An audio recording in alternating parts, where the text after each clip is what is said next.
All right, welcome back to the IMNerd podcast, guys. I'm your host, Freyway, and I'm here with my co-host, Ken-chan. And today we are here to talk about the full season of Demon Slayer Season 2. Flashy. What? I had to say flashy. I just had to interrupt you and say flashy. You son of a bitch. You interrupted my opening yet again. Isn't that what the Sound Hashira would do? It is what he would do. And you know, that's why he borderline died. He should have died. What? Spoilers? Look, if you're listening to this podcast, which is probably going to be named something like full episode or season review of Demon Slayer, and you're like, oh, spoiler, you guys didn't give me, like, fuck you. All right. How about that? Yeah, but we're going to be talking about the season 2 of Demon Slayer. And since, Kenny, he stopped watching it after the episode where Tanjiro did his little no breathing technique or whatever you want to. They haven't really given it a name yet, but that thing where he just decided to go crazy amped mode, god tier reactions and all that nonsense. That episode was wild, and for that episode he caught up just to see that, but then he stopped after that, and now since the season's over, you have completely watched the entire thing, right? Yeah, because week to week is a struggle, and so I watched it all, and yeah, here we are. Yeah, so talk about the whole season. So I just want to start off by saying that, and I wrote a lot of this stuff on Facebook, but I haven't really brought it up in the podcast. Demon Slayer's animation, it was literally one of the 25 things on our 50th episode, but Demon Slayer's animation is god tier. There is nothing in anime that I've ever seen that looks as good as Demon Slayer does, ever. Like, I don't think there's ever been an anime created that looks as good as Demon Slayer does. It's tough. For me, one of the I don't know if there's anything else, but one of the things that comes to mind would be Saitama versus Genos. I remember thinking that looked really looked really cool, but I bet it, like, if you go back and watch it, I bet it doesn't even come close now. Like, Demon Slayer has raised the bar to a level that I just don't think is obtainable by anything, because the episodes literally look like anime movies. The episodes look crazy. The budget is insane. And I was like, okay, maybe they went so hard season 2 because technically it's a shorter season. This is something that I don't like. I don't like that the Mugen Train movie was used. I thought about that. Yeah. So, right. That makes sense, doesn't it? Because you only have to actually give us, was it like 12 actual episodes, 11 actual episodes or something like that? Yeah. I thought the same thing, because half the season was a reboot of the movie, right, or a remake of the movie. And I've seen comparison shots, although there are some new shots in the anime version. A lot of it is shot for shot what we got in the movie. Right, like very little effort. They don't, when they reskinned the movie and made it into a couple episodes, they didn't really do much work. Like, I'm not giving them credit for that. Yeah. So they had, we say all that to say, they basically had more time to go on these 12 episodes. And the money, right? Like, yeah. The way I look at it is, assuming, I'm going to make a number up, but let's say you get $100,000 to make a season of anime, right? And typically, from what I've learned, most anime get around the same budget. They're actually, like, for example, One Punch Man, everybody said, like, oh my god, this looks so amazing, it looks so high budget. But something that got revealed in that process was that One Punch Man's budget was actually the same as most other anime. It's just the people working on it, like, put a ton of extra effort into it and a ton of extra time. Yeah. That leads me to say that Demon Slayer Season 2 had most likely the same budget as any other anime that studio would make. However, because they only really had to allocate the budget to 11 episodes instead of 26 or whatever, it made those huge difference. Look fucking crazy. Yeah, 14 episodes shorter is a huge difference, right? Like that. Yeah, like more than double 12. So they got to really go in, and I think that the work ethic of the Demon Slayer studio, was it UFO Table, or how you say it? Ufotable. Yeah, I don't know how to say it. I'll just say UFO Table from now on. I'm just gonna declare it. That's how I'm saying it. I'm American. We speak American here. So UFO Table, they're insane, and because they won all the awards last year, or 2 years ago, I guess, for Demon Slayer Season 1, like all the animation awards, that show won everything. It probably won like Best Anime, but it won every possible animation award that was winnable at every award show because of Season 1. And I think that also puts the battery in your back that it's worth it, right? Like, it gives you the vindication, like, yes, I put in a lot of work into this product, and it actually did what we wanted it to do, which is be the best. And so you want to keep that standard up or surpass it. And this season looks better than season 1, like blatantly. By far. And as far as I know, season 3 is already confirmed. I think they released the name of season 3. It's called like the Swordsmith arc or something like that. Swordsmith Village. Yeah. So I'm really impressed by Demon Slayer. Also, I think that season 2, I was a little sketchy season 1, how it's like very typical shonen, and that can get kind of boring. But after watching season 2, I think that this is just going to be a good anime all throughout. Like, it just gives me that vibe now. Good. It's very good. I like real quick, but so we're going to start talking about the things we actually like, and a few things maybe we have criticism for. But one last thing on, like, I guess the production side of it. One thing that rubbed me the wrong way as a consumer. This really is nothing wrong with the anime, but like you said earlier, 11 or 12 episodes. It is a 12-episode season, but in 11 episodes, I feel a little cheated where it's like episode 1's an hour long, but it's really, because typically the season would be 12 episodes. Yes. You know what I mean? So it's really not that episode 1's an hour long, because that episode 1 is episode 1 and 2. It is. You get what I'm saying? Like, yeah, you're right. And the reason why they did that is because I think episode 1 would not have been that good if it was just the first half of it. Yeah. I think that would not have been a good way to start season 2. And they realized that, and they made an executive decision to say, let's make episode 1 kind of start off with a bang. Yeah. And, which is fine. Yeah. I'm just explaining it to people who might not like get that idea. Like, why would they do that? I kind of wish we did get one more episode in episode 12, and it would just kind of be like the breather after it all. You know, at the end of every One Piece arc, there's like a breather, and there's like the after arc thing. I kind of wish there was one, like, it kind of just ended. So this is not a spoiler. This is just kind of blatantly where the season ended. There's supposed to be an Upper Moon meeting. Clearly, that's the ending of the season. I think that it's a mistake. Yeah. I actually think this is a really big mistake. So this is a criticism of season 2. For as great as it was, and we'll get into detail about that, but for as great as it was, I think that it not ending the way season 1 ended. Season 1 ended with the lower moon. I was going to say upper, but yeah, lower moon meeting. Yeah, it was a lower moon meeting. I'll call them lower moons because they're fucking the bottom 6. And they were a lower moon meeting, and most of them got eliminated, like all but one. And this season should have ended with an upper moon meeting, which clearly we got to see the beginning of because Akaza got teleported to Infinity Castle, and he was like, "Oh God, like I'm about to get cursed out. I'm about to get called a fucking basketball again. I might get killed." like he probably is so scared because the last time he saw Muzan, which was episode 1 of this season, Muzan was very pissed that he let Tanjiro and his little gang of Demon Slayers live, and they just killed an Upper Moon. So like an Upper Moon, which by the way, the last time we talked about this show, we were like, yo, she fucking killed 7 Hashiros. Bro. That number has now been updated. To 22. They killed 7 plus 14, I 15. think, right? The 15. So oh 20, my God. 22 total. I don't even know where to begin. I am blown away at how broken they made the villains in this season, because there were moments where I thought, especially the episode that we left off on where Tanjiro gets his amp and then Nezuko gets her amp, I thought that the Upper Moon was going to be shat upon, right? Because that episode made it seem like Nezuko could just zero diff the girl, which she could. Nezuko's blatantly stronger than the girl, Daki. Nezuko's stronger than Daki, that's no question. So if it was just, if she was the upper 6 as just herself, then this would not have been very good. From that standpoint, like, damn, a demon just comes out and beats on the Upper Moon, and that's the end of the season, kind of. But what Demon Slayer does is they show you that not like kind of at the halfway point. Like that episode was the halfway point. Mm-hmm. And then you spend the next 6 episodes where the Upper Moon, upper 6 is actually 2 people, and the brother is twice as deadly, if not a little more. Because he killed 15, she killed 7, so he's over double her pot. Like, he's amped more than her. We were doing power scaling. He's killed twice as many Hashiras as she has. And he's Gyotaro is ridiculous.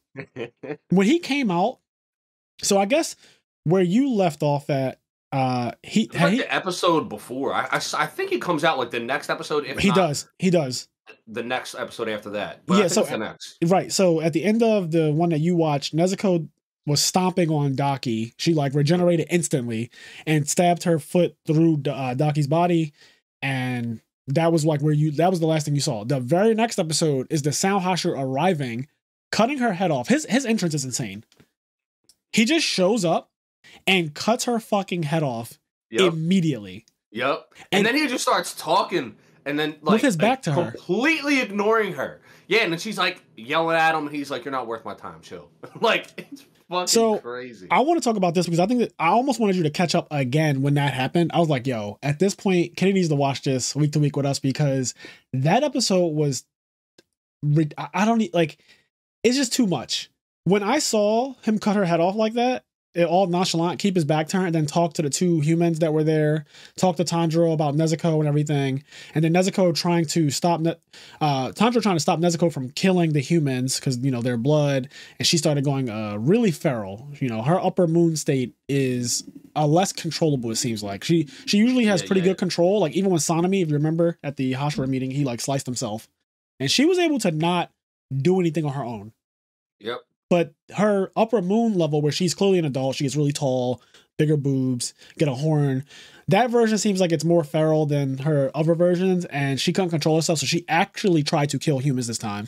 Which, I had all these theories at the time, like when I saw that episode, that what if Nezuko actually hurt her family? What if Nezuko has already hurt humans, and then that's going to be a reveal later on? And then the Hashiras have a reason to kill her because it's like, you actually already killed, because they don't know if she did. So I was just thinking like weird stuff like that, but we can get into that at another time. But just like all these theories I have, but the Sound Hashira coming in, slicing off her head and then saying like, you're too weak, you're not even an upper moon. It at first seemed like a meme because I was like, damn, he cut her head off so fast. She hasn't even disappeared yet. Like she hasn't realized that she's dead. It was the anime classic. She was talking, didn't even realize her head was already cut. And then it just ended up in her fucking lap. And I was like, you know, you do notice that she doesn't disappear, but it kind of, I thought it was because he did it so fast. And I think the way that they directed it, and I guess the way it's also written in a manga, is so good because it kind of subverts what you think. You see him do it so quick, and his thing is speed. Like he's clearly a speed Hashira. Like they could easily just call him the speed Hashira. I think that's like his thing. He's a ninja. He's very fast. So I just might be the speed of sound. Who knows? Maybe that's the thing. I just assumed that maybe her head got cut off so quick. That was the reason why she hadn't disappeared yet. But then she kept talking, and it went on longer than I think it should have. So then I started getting nervous because I've seen a lot of anime. I've seen a lot of shonen. So after a while, it became a little awkward. And then as I started thinking it, he literally said it. Yeah, he was like, wait a minute. Like he had that inner thought. He said, okay, she still hasn't actually, she started crying. And he's like, she still hasn't disappeared yet. What the fuck? And that's when, as soon as I had that thought, obviously, the anime doesn't give you time to gather your thoughts. Fucking, the brother just comes out. And when he comes out, the Sound Hashira tries to immediately kill. He goes in for the kill immediately. Yep. And them instincts are honed, boy. Them instincts are honed. Dear God, when Gyotaro makes his entrance, he almost kills the Sound Hashira immediately. Without trying to. Because he actually was just like protecting his sister. But the little clash they have, he almost killed, like the Sound Hashira, his fucking head gets slit. Like his head man, he gets almost actually killed. And what makes it so broken, so the way, what's the Sound Hashira's actual name? Uzui? It's Uzui Tengen. Yes. So he keeps the way he kept his back to Daki is really cool because Gyotaro, when he arrives, he has his back to Uzui. And it's almost like the same disrespect. Like, you disrespected my sister, now I'm going to disrespect you. And he's like, why are you crying? Your beautiful face. Like, look at these marks. Why haven't you healed yourself? And he touches her, and all her wounds, which were not healing, immediately, they just go away. And I was like, bro, this is too much now. This is way too much for me. Oh my God, that guy's broken. I also think obviously he's supposed to look nasty, but he looks so fucking cool to me. I think he looks insane. I love his design. I think he looks absolutely insane. Such a cool design for a demon. His blood demon art, which he does immediately too. Like, he doesn't wait. He immediately starts off with the nonsense. Those fucking blood sickles come up, and he tries to kill Uzui again, pretty much with his back turned. He's just broken. Uzui even says, that reaction speed on that one is ridiculous because he starts bleeding. Like he starts bleeding from that little. They had a slight clash, and this man almost got his head cut off. Yep, it was bad. It was bad. It's cool, man.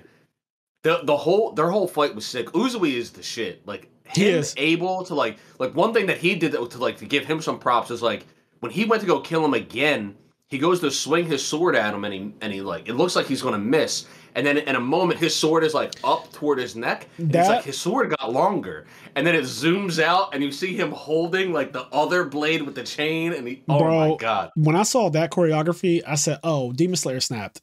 They snapped. They snapped on the choreography of these fights." That shit, the specific scene you're talking about, where he's holding the edge of one blade to extend it. That looks so cool to me as a shot. I can only imagine how it looked in the manga because I don't read the manga at all. We are anime only people here. But that shot had to look insane drawn as a panel of him extending that blade out like that to that. And it was like right at his neck. And Uzumi even says, fuck, I missed his neck. Like I missed my opportunity to cut his head off. But the demon, the brother is ridiculous. Like all of that. I don't know if Nezuko can handle him. It just seems like he's on a completely different level than his sister was. He was fighting. What's crazy is that it really does feel like if his sister wasn't there. I mean, obviously they did some teamwork shit, and her cloth was useful. But I really feel like if her sister wasn't there, he would have just beat all of them because he even basically nerfs himself in a way. Like a cool detail I liked is that when the third eye opened up on her, his closed. They make it pretty clear that his eye is closed. So it's his eye watching over his sister. Yeah. And like, it was pretty much him beating the shit out of all of them. Yes. Like he was just whipping their fucking asses. Like he pretty much was soloing them. This arc really put into perspective the difference between regular demons, the lower moons, and then the upper moons. It really put it into perspective for me because it's hard to gauge power scaling in Demon Slayer. I think it's very inconsistent in general because the stuff that Tanjiro does, and I have some gripes with the stuff he does in this particular arc too. It's a bit much. So I thought that he would be out of commission for pretty much the rest of the fight after that little stunt he pulled with the no breathing thing. Cause he passed out. He actually passed out. So I just assumed, I think it would have been fine if he just kind of stayed passed out. What I really didn't understand, I really don't like the scaling, is that he was able to hold back Nezuko, and that makes no sense whatsoever. Like, it would have been better to me, and instead of him actually holding back Nezuko, he just instantly stops her by yelling at her or something like that. Yeah. And then, but him physically doing it is nonsense to me, only because look at what she did to the upper moon, and then like just think about how powerful her, like how strong she is, and then he also is at the point of exhaustion. And the only explanation you could give it, if you wanted to give it leeway, was like part of inner Nezuko was holding herself back because she knew it was her. Yeah, you have to use headcanon like that. You have to make up shit, basically. That's like the only, because otherwise, like, it makes zero fucking sense. You literally have to use headcanon to justify that. And it lasted for way too long. Like him holding her back lasted, and I was like, "There's no way. There's no fucking way he could ever hold her back." It'd be like it'd be like Jiraiya trying to hold back Four-Tailed Naruto, which almost killed him. It's like there's no way you can hold that thing back. Yeah, it was bad news. It was bad. Something I do like is that even though it's clear Tanjiro is like he's way too amped and he gets stronger and stronger, and we talked about this a bit before, how like there are they do through stints of training, but they pace so quickly sometimes. Like, for example, it's been I think 4 months since Mugen Train. And so they've been training for 4 months, but that gets completely skipped, and like the viewer doesn't really see that. So for us, it feels like it's been 2 days. But they do training and stuff, but they get insanely stronger. And now it's basically being hinted at either in the next arc or in the next couple, like in the near-ish future, Tanjiro is going to be kind of nominated for a Hashira, is what it seems like. Because that's what the end of this arc hints to, because Uzui retires, Rengoku's dead, and the Snake Eyes like, we're losing Hashira, and then he said like, you are still better than nothing. Yeah, and then Tengen was like, don't worry, like one of them is going to blossom soon, or whatever he said, meaning Tanjiro. So it's like, you think he was talking about? You think he was talking about? Oh, Tengen said that. Yeah, Tengen. Okay, yeah. Clearly he was talking about Tanjiro. I thought that Tanjiro. he was talking about Tanjiro for sure. And it's just crazy because basically that's saying that Tanjiro is going to be Hashira level, allegedly, in the near-ish future. So on one end, that's fucking crazy to me. But on the other end, I guess that I do kind of like it if Demon Slayer continues to go in the direction where it's never just like if it's never just Tanjiro killing an Upper Moon by himself. It never will be, it looks like. Like, I'm cool with that. Because Uzui is broken, but he needed all these other people. So much. So I'm happy about that. That it wasn't just one-on-one Uzui wins or something like that. It took so much to beat the weakest fucking Upper Moon. I cannot stress enough how that really puts it in perspective to me that they stand no chance. Because I really came out of that one episode where Tanjiro got his crazy amp. I came out of the episode as exciting as that was, as absurd as that episode was. I was hype as fuck. But I did come out of the episode thinking like, damn. A little deflated. Like, why is Tanjiro already beating an Upper Moon, right? Like, why is he already that strong? Because I thought he was going to cut her head off, and his little brother was like, hey, breathe. I said, so you mean to tell me that the only reason why her head didn't get cut off was because Tanjiro's little sibling stopped him from doing it? Like, that's the only reason why the Upper Moon wasn't defeated? At the time, that's what I thought. But then the writer's like, he was never close to winning this fight, actually. He was never. If it was Tanjiro versus her, and even if Tanjiro was in his amp state, he was never beating this Upper Moon, ever. Never. It put into perspective that he would have died. The brother, if she was actually in any real danger, the brother would have came out. Tanjiro's amp state cannot deal with the brother at all, let alone them together. He would be minced up so quick. Honestly, what's cool about this is because it was essentially, our three main characters, 4 if you count Nezuko, even though she did the one thing and then she was kind of out of the fight for the rest of it. But it was those 4, Uzui, and then even his wives got involved. The kunais mattered. Yeah, the kunais big mattered. So like it was like fucking, what is this? 8? It was like 8 against 2 against 2. Yeah, but you want to count them as 2 or 1, whatever, I don't know. I'll count them as 2 because they're like 2 in 2 separate places, which matters, and you have to decapitate both to win. Yeah. What's interesting is like I do think, and this is obviously just like fan headcanon. There's no way to know this for sure yet, but I would guess that the 2 of them together aren't as strong as what I was like upper 5, right? Like I'm guessing that like they tier up and like upper 5 is just stronger than 6, etc. Yeah, I don't even think that's headcanon. I think that's just how that works. I think whoever's 5th is way stronger than whoever those 2 combined, those 2, whatever you want to do with them. I think upper 5th probably solos them quite easily and it's not close. And then obviously Akaza thinks that they're just probably trash. Like, I hate them. Like, Akaza might even say something disrespectful in the meeting, like, well, they were filth anyway. Something wild, yeah. But maybe not, because in the presence of Muzan, I don't know if it's proper to speak like that. Muzan kills you for less. He does kill you for less. He does. Dude, another thing. I'm so scared of that guy. I am so scared for him. Yeah.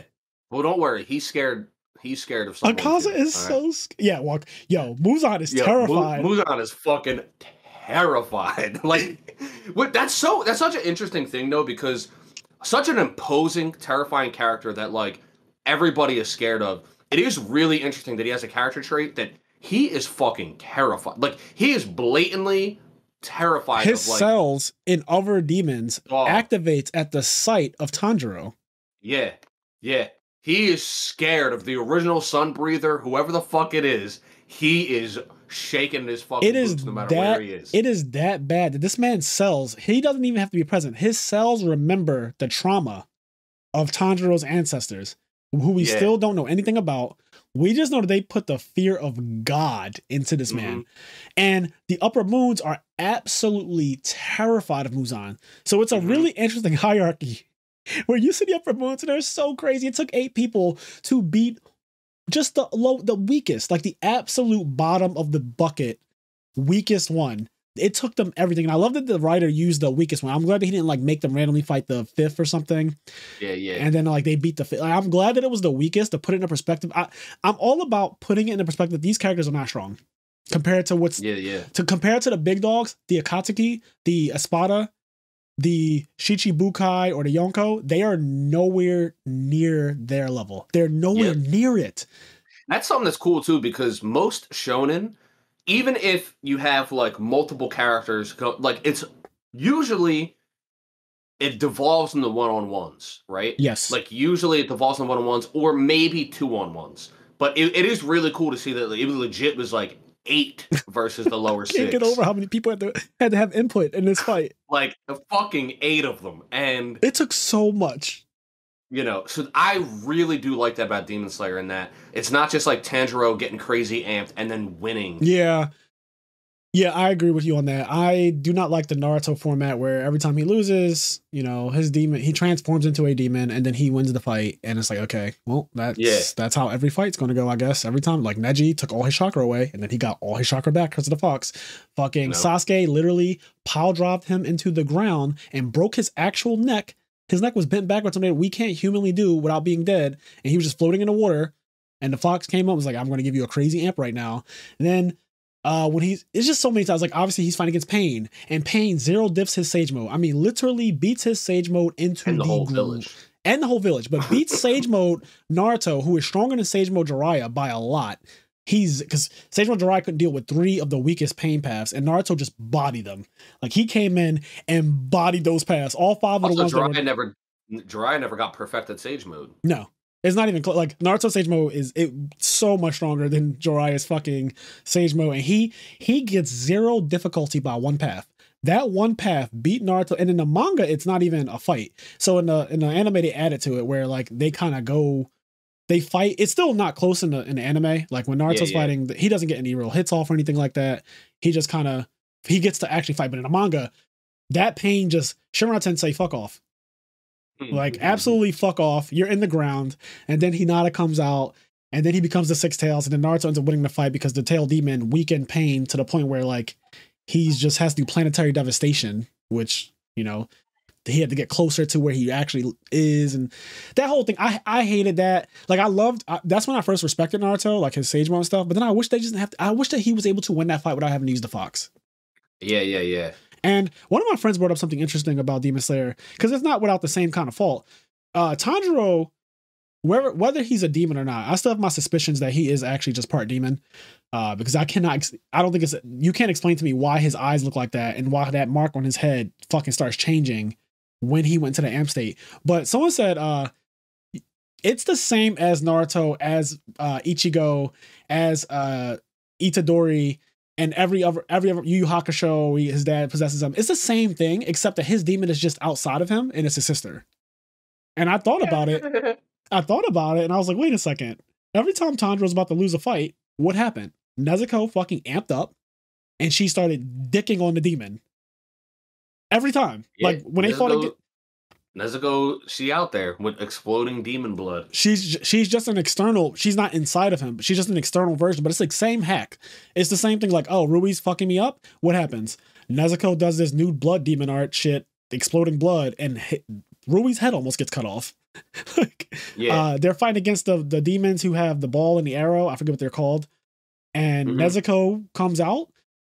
She fucking starts dicking on them too. It's like, this is a constant thing. And then in this fight, same thing. The only thing I'll say in Demon Slayer's favor is that at least, and once again, I've said this multiple times, but by far is not anywhere near my favorite anime. I do like it though. The only thing I'll give in its favor in this instance is at least, even with those amps, right? We already said it. He still never wins. Tanjiro just never wins. They were never close to beating the upper or lower moon. Yeah. He was never close to beating Rui after Rui reattached his head. Realized there was no shot. Hollow Ichigo, like when Hollow Ichigo comes out, he wins. He's zero diffed. Probably the strongest Espada. Like he's at that time. I'm just gonna say Ukiura is the strongest Espada with his second transformation, and he 0 diffs him. I mean, absolutely 0 diffs this man to the point where when he transforms back to regular Ichigo's like, okay, let's continue to fight. And Ukiura's like, that's funny because you destroyed all of my internal organs, and I'm actually dying. So fuck off. Like, what are we doing? But yeah, it's fucking great. Every shonen pretty much has this thing. And you know, I've come to accept it. It is what it is. Like, it's just one of those things that if you watch shonens, if you like shonens, you're gonna have to get used to like the cliches of outrageous power amps that end up making fights kind of like, well, they're not going to kill the main character for real, right? I mean, you don't actually expect Tanjiro to die. So at the end of the day, no matter how bad the situation is, it's like, yeah, but somehow he's going to live, right? Like somehow he's going to be fine. Something that we still got to do a My Hero episode, but we've talked about this a little bit when we've mentioned My Hero. Yeah. Something that is really cool about Demon Slayer is just how like gritty it can get. Like when Tanjiro, when he's done doing sun breathing and he's yeah, that sound is bad too. He can't breathe and like the blood on his face, like all like skipping all the way to the end. When he goes in, when they're going in for the final fucking blow, and the fucking sickle goes up through his chin. That was insane. That was so insane to me. Also, there was a clash where Uzui just lost his fucking eye. Yeah. It was that same moment. Wasn't it that same moment? It might have been. I think Uzui was already he swiped up. Yes. Yeah, he swiped up, hit Uzui's eye on the way up, and then went in the Tanjiro's chin. I said, and Tanjiro's 2 fingers. They look so disgusting. Yeah. I kept thinking of Deku. Me too. When Deku does like the thing. I actually said that to Gary. I said they look exactly like when Deku didn't know how to use his quirk properly, and he just would fucking spam 100% and break his body. It looks exactly the same, but kind of nastier because they just stayed bent backwards the entire season too. After that, even in the last episode, they kind of just stayed nasty looking in purple. Just cracked them the fuck up. Yeah, but when Tanjiro takes that fucking sickle to the bottom of the chin, and then he keeps pushing forward, and like when they end up cutting the heads off, and then he gets another amp right there, right? His scar like transforms again. He gets another amp. Yeah, he's like thinking about like sun breathing and shit. Because you remember, he can't actually cut his scar like fucking goes even further into his face or whatever. You remember that he actually can't cut Gyotaro's head off. He already tried it, and his blade he's just not strong enough to do it. So that amp made him strong enough to cut that guy's head off. Yeah, he got like another sun breathing heritage amp. Whatever, he got another. He got multiple amps in that fight. He's ridiculous. So he was going through, but when he cuts his head off, and like it seems like it's done, and like the wives are like, something doesn't seem right. Yep. And then you see like fucking Saving Private Ryan vision, where Tanjiro's like can't breathe, and you see Uzui like, Tanjiro. He really can't even hear properly too. Yeah, he can't hear. It's like you hear like the like that bomb noise where your ears are ringing. Yes. And it's just where like, your equilibrium's off. Yeah, dude. I love was his inner such thoughts. A brutal scene. Like, it was so brutal. It was a great way to end an episode too. It was that was so good. So I like you hear Tanjiro's inner thoughts. He's like, did I do it? Did I cut off his head? Did we win? Yeah. He's like, why is he screaming? It's like he's trying to say something to me. And he's looking at Uzui running towards him. I think that like those inner thoughts it's so cool to hear what he's thinking at the time. Like, did we win? Did I fail? Did I actually cut the head off?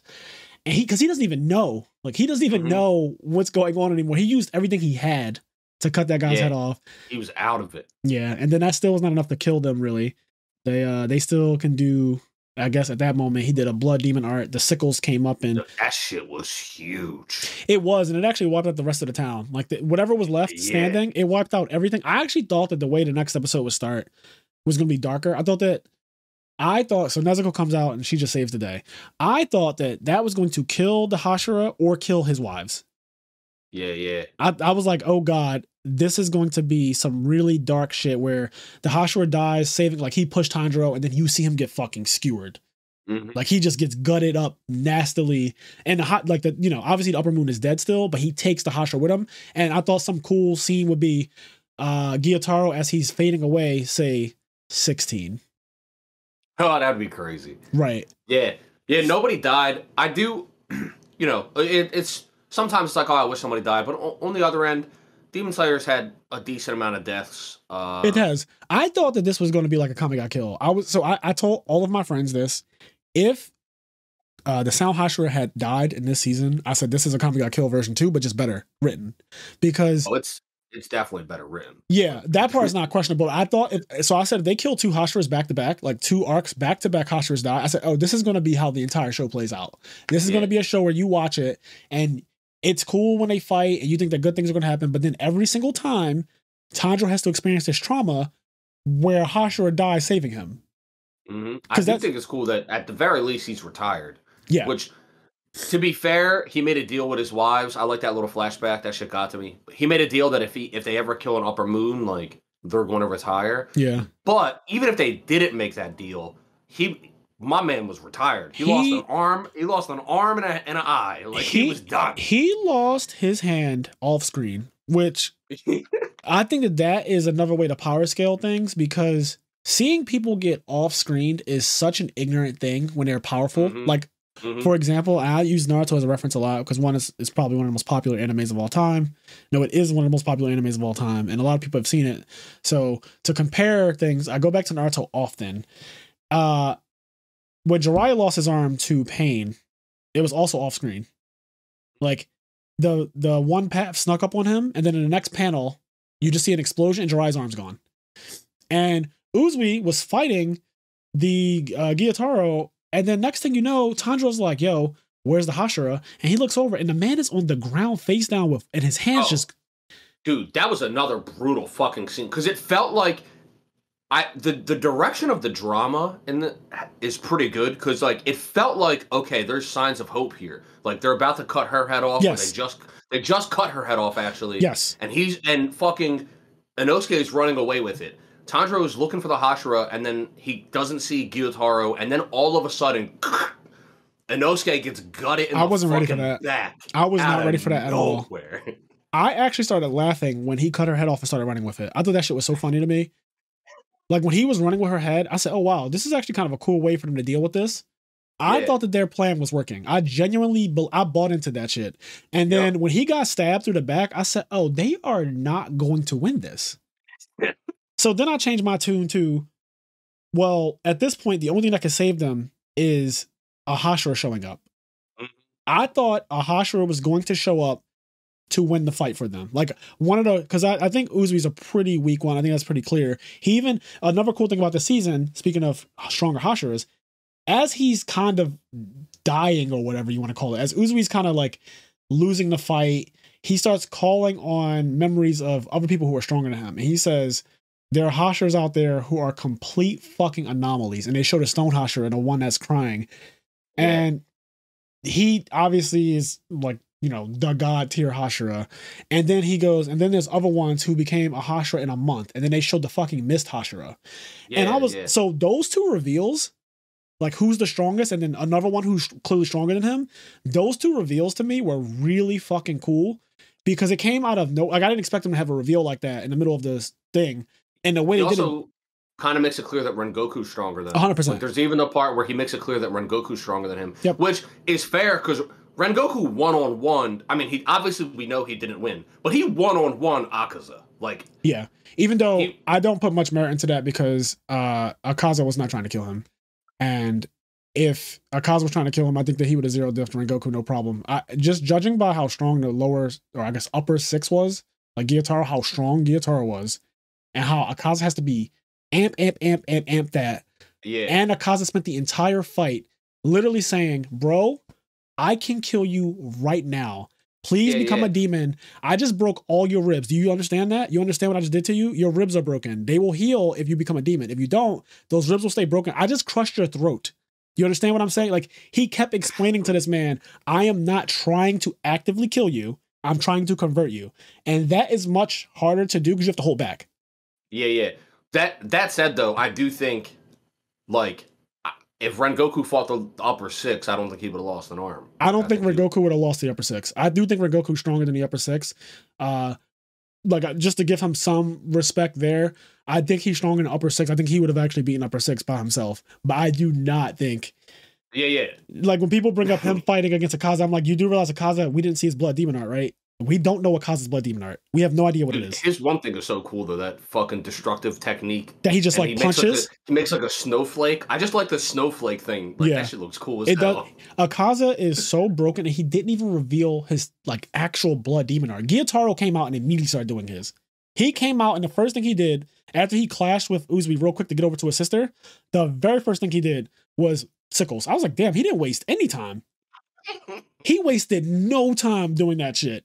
And meanwhile, Akaza came out and fought against the Hashira, and didn't Rengoku like cut his arm down the middle? Yeah. As soon as the fight started, he like cut his arm down. And then there was this cool scene where he flips his arm back together. Akaza like flips his arm back together. It looks so sick. It was instant. And he kind of does it with a smile on his face. Like, I'm not in danger at all.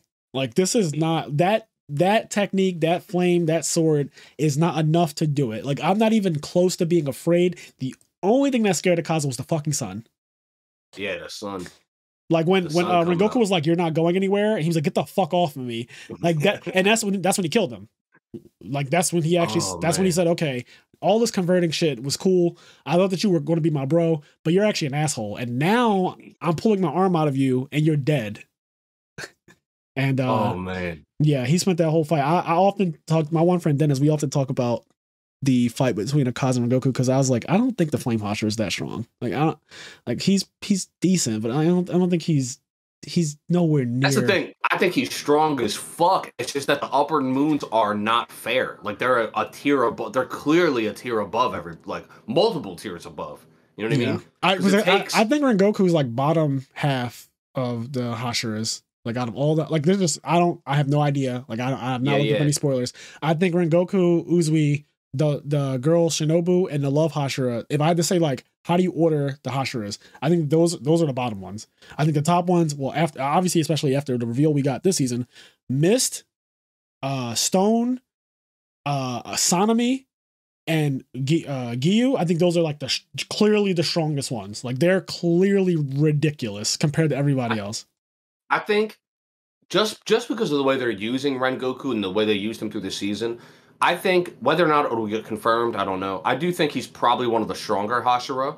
You think he's in the top half? Like I do think he's in the top half because I feel like they're trying to use him in a way like, for example, once again, Akaza killed him and like everything you said is true, but they did have him die to the top half of.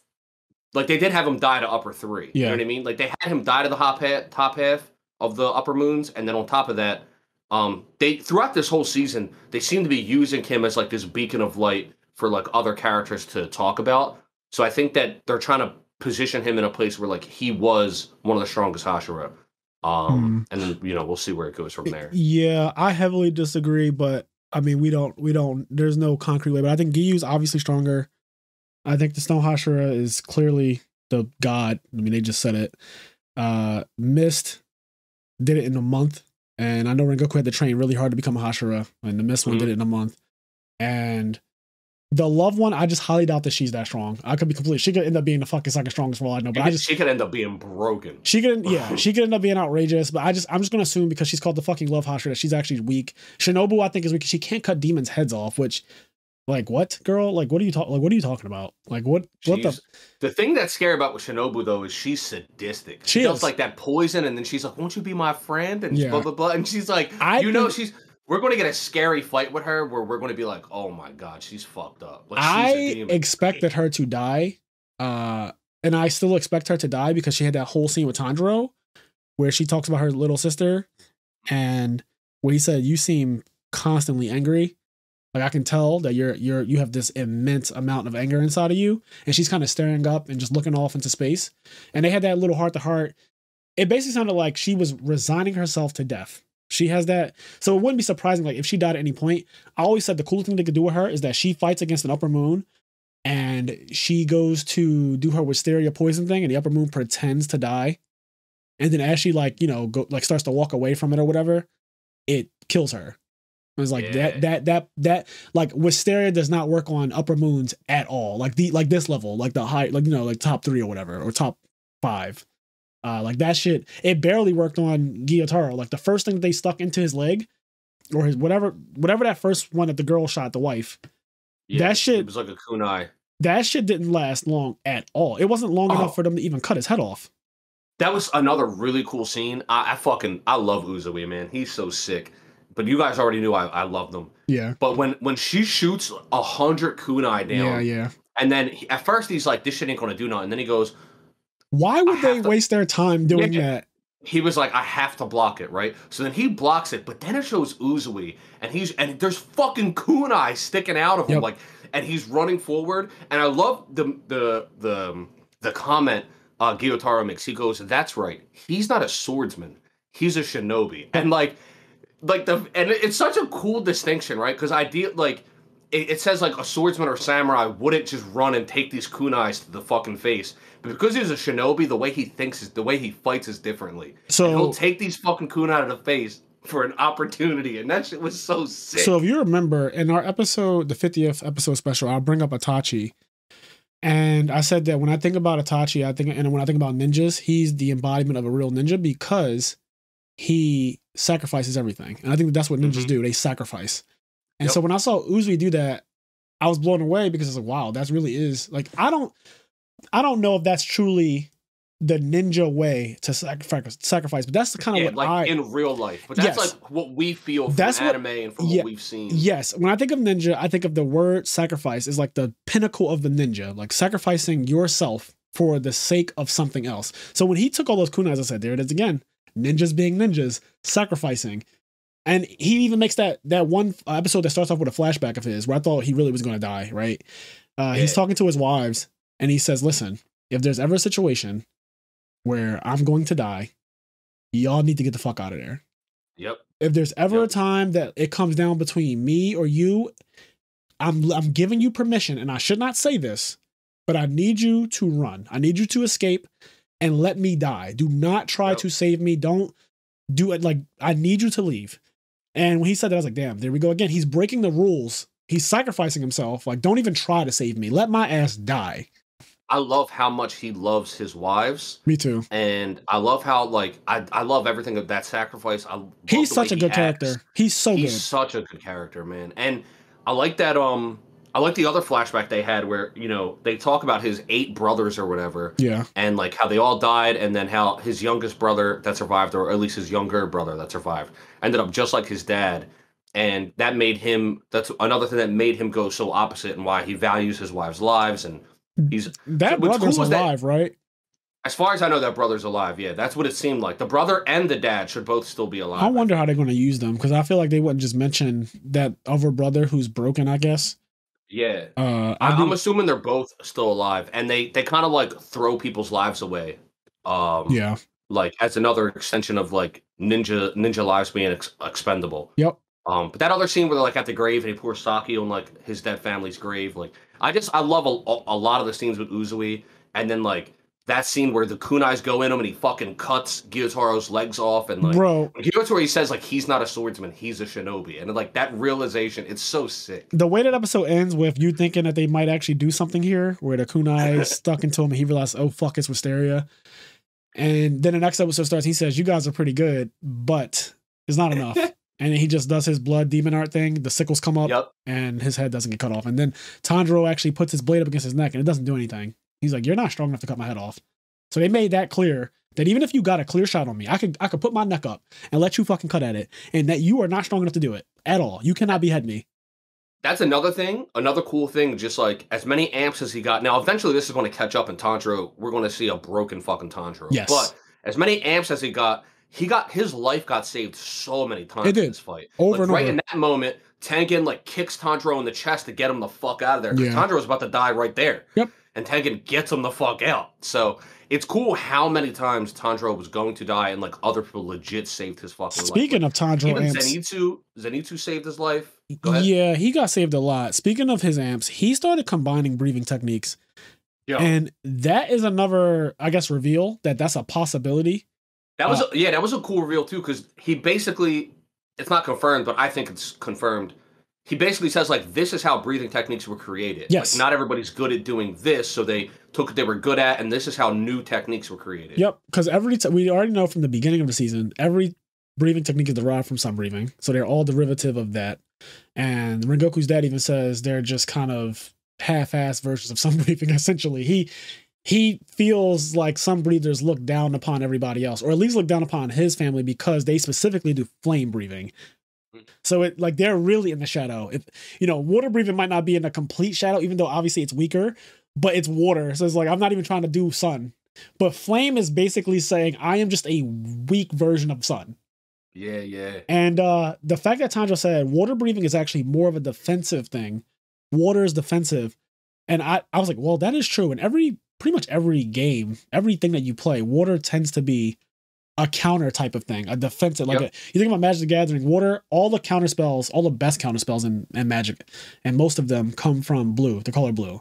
You think of Cryptic Command, you think of like Mana Leak, negate the card, just negate.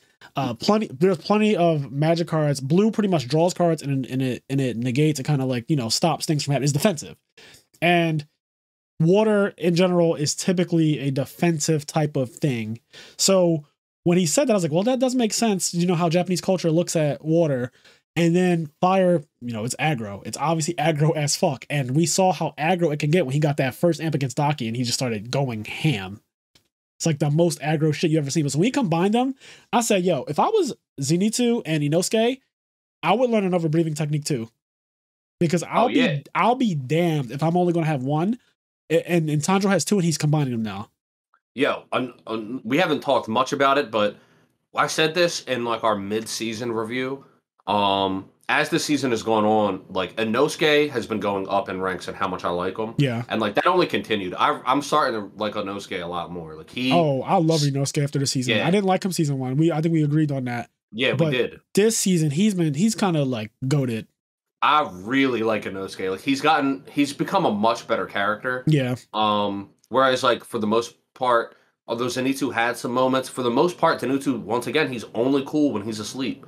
Look, so he did cool shit while he's asleep. It's getting boring with him too, honestly. It's just like his god-like speed thing, which was cool. I'm not gonna lie, like that was extremely cool. Oh, yeah, the god speed was sick looking, but yeah, the god-like speed technique was really cool looking. It was well animated.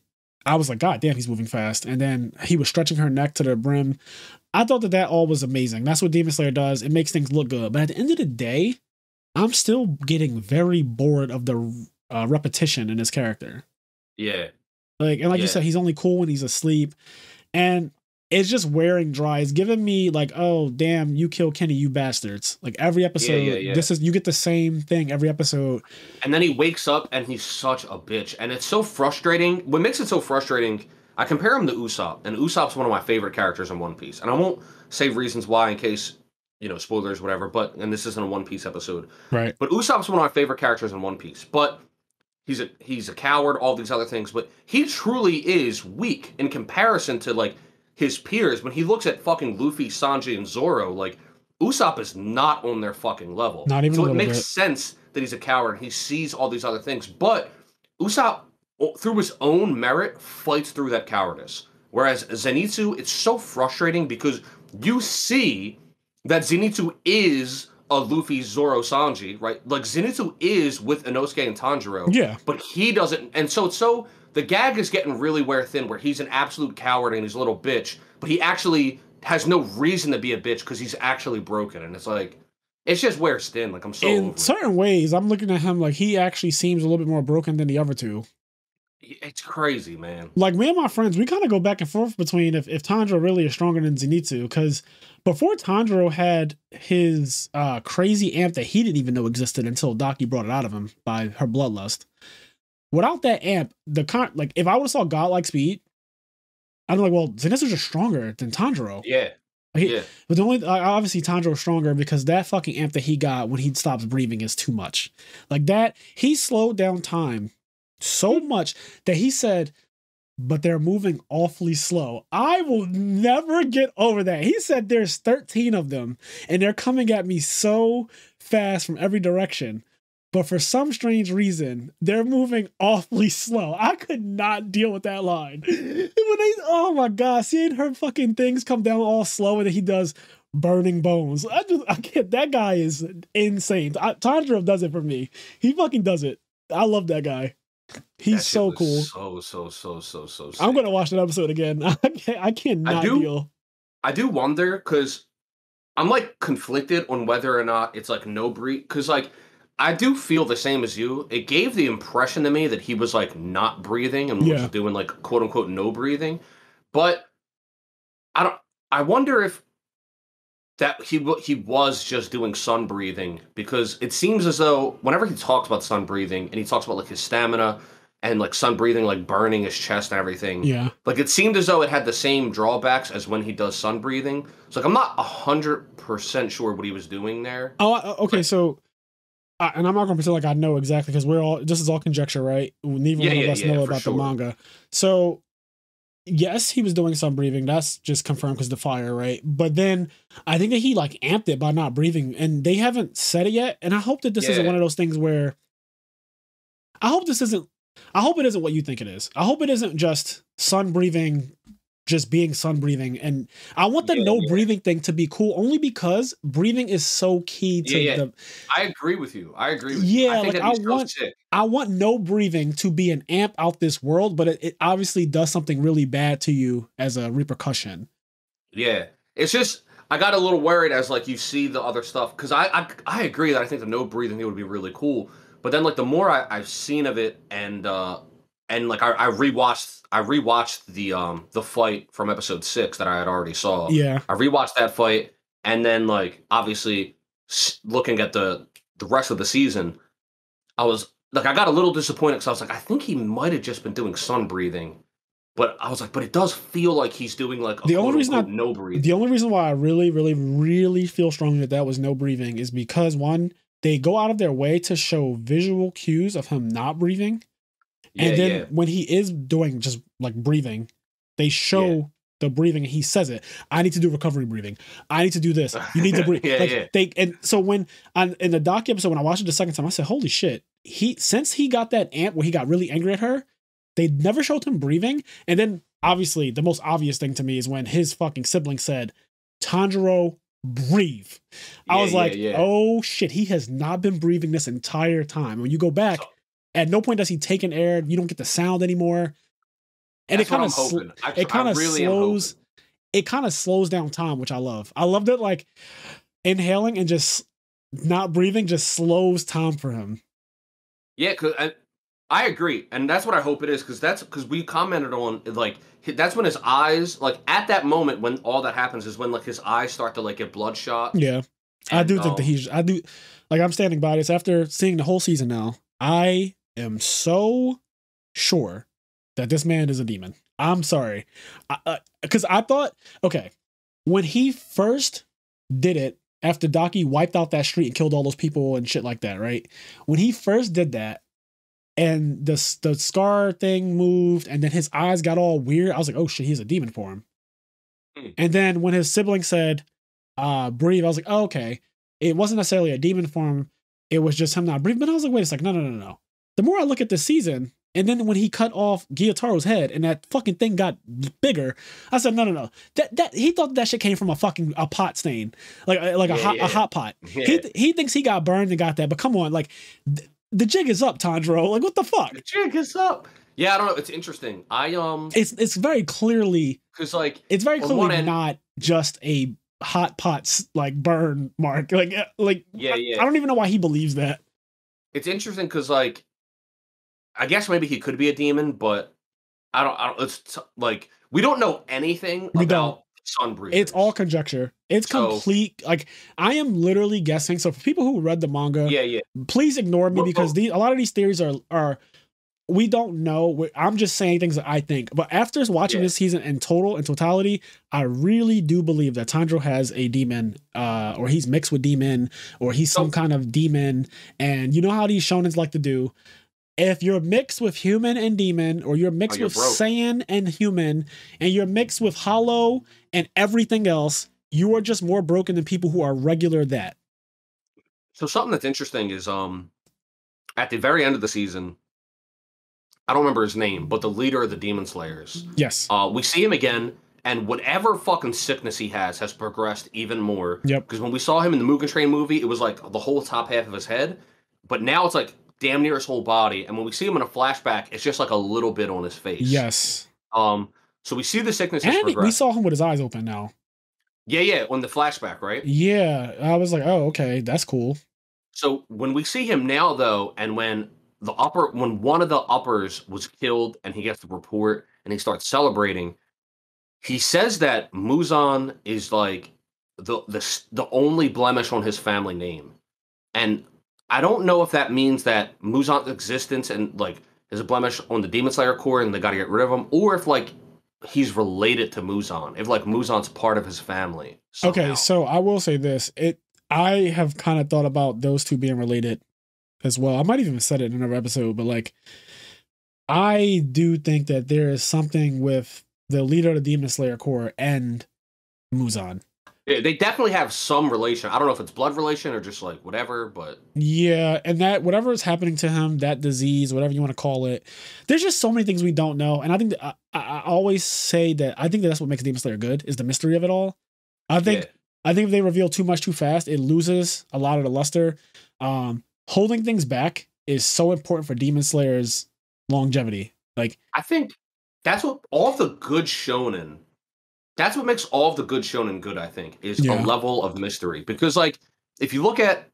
Give me a second, everybody, all right?